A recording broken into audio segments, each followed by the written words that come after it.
NCR में मौसम ने अचानक करवट ली है। हवा जहरीली हो गई है, सांस लेना दूभर हो गया है, जिसकी वजह से राजधानी में ग्रैब 3 लागू किया है। आखिर ये ग्रैब 3 है क्या और इस नियम से दिल्ली में बदलेगा क्या?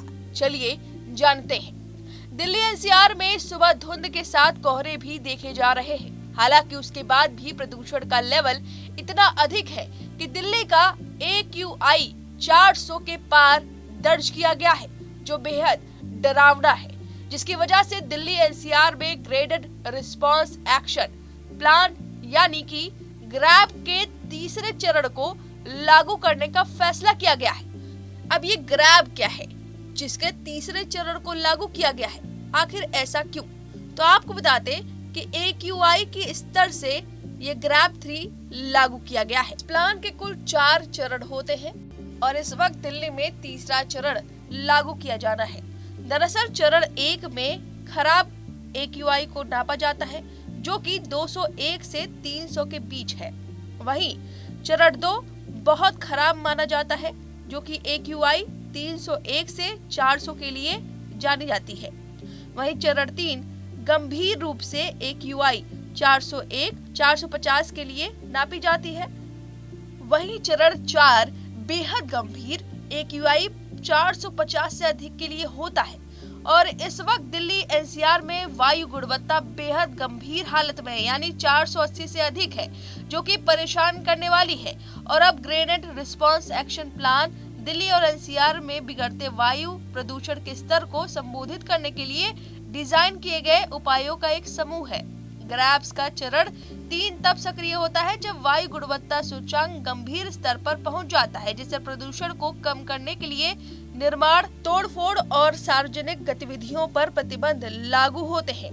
दिल्ली में बढ़ते प्रदूषण के कारण एक बड़ा फैसला लिया गया है। दिल्ली के मुख्यमंत्री आतिशी ने ट्वीट कर जानकारी दी कि दिल्ली के सभी प्राथमिक विद्यालयों को बंद कर दिया जाएगा। अब इन स्कूलों में ऑनलाइन कक्षाएं आयोजित की जाएंगी। मुख्यमंत्री ने कहा कि बढ़ते प्रदूषण के कारण बच्चों के स्वास्थ्य को खतरा है, इसलिए सभी प्राथमिक स्कूलों में फिलहाल ऑनलाइन पढ़ाई होगी। छात्रों को स्कूल आने की जरूरत नहीं है। साथ ही क्या बंद रहेगा, क्या खुला रहेगा इस दौरान? तो सबसे पहले जानते हैं क्या बंद रहेगा।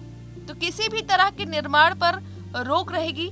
अगर कहीं ध्वस्तीकरण भी होगा तो ग्रैब 3 लगने के बाद नहीं किया जा सकेगा। वहीं ग्रैब 3 लागू होने के बाद निजी निर्माण पर भी रोक लग गई है। दीवारों पर रंगाई पुताई भी नहीं कर पाएंगे। हॉट मिक्स प्लांट, ईंट के भट्टे और स्टोन क्रशर चलाने पर भी रोक रहेगी। इस दौरान गैर इलेक्ट्रिक CNG और BS6 डीजल अंतरराज्यीय बसों पर प्रतिबंध रहेगा। 300 किलोमीटर के अंदर प्रदूषण फैलाने वाली औद्योगिक इकाइयों और थर्मल पावर प्लांटों के खिलाफ दंडात्मक कार्रवाई की जा सकती है। दिल्ली में बढ़ते प्रदूषण के कारण सभी प्राइमरी स्कूलों में ऑनलाइन क्लास रहेगी। वही क्या क्या खुला रहेगा? तो आपको बता दें कि रेलवे सेवाओं, रेलवे स्टेशनों के लिए परियोजनाएं, मेट्रो रेल सेवाएं और स्टेशनों के लिए परियोजनाएं, हवाई अड्डे और अंतरराज्यीय बस टर्मिनल से संबंधित चीजों पर रोक नहीं रहेगी। सड़क, पुल, फ्लाईओवर, ओवरब्रिज, बिजली पारिषण, वितरण पाइपलाइन आदि जैसी सार्वजनिक परियोजनाओं पर रोक नहीं रहेगी। प्लम्बर, बढ़ई का काम, आंतरिक सासुसज्जा और बिजली संबंधित काम पर कोई रोक नहीं रहेगी। सफाई से जुड़े प्रोजेक्ट आदि काम जारी रहेंगे। दूध, डेयरी और जीवन रक्षक चिकित्सा उपकरण, औषधि और दवाओं के निर्माण में शामिल होने की प्रतिबंधों से छूट दी जाएगी। प्राइमरी से ऊपर की सभी कक्षाएं पहले की तरह रेगुलर चलेंगी। तो ये नियम है, ये चीजें बंद रहेंगी और कुछ चीजें खुली रहेंगी। अभी साथ ही आप भी अगर बाहर निकले तो मास्क जरूर पहन के निकले। फिलहाल ये जानकारी आपको कैसे लगे हमें कमेंट करके जरूर बताना। न्यूज नेशन अब व्हाट्सएप पर खबरों के ताजा अपडेट के लिए न्यूज नेशन के इस QR कोड को स्कैन करें।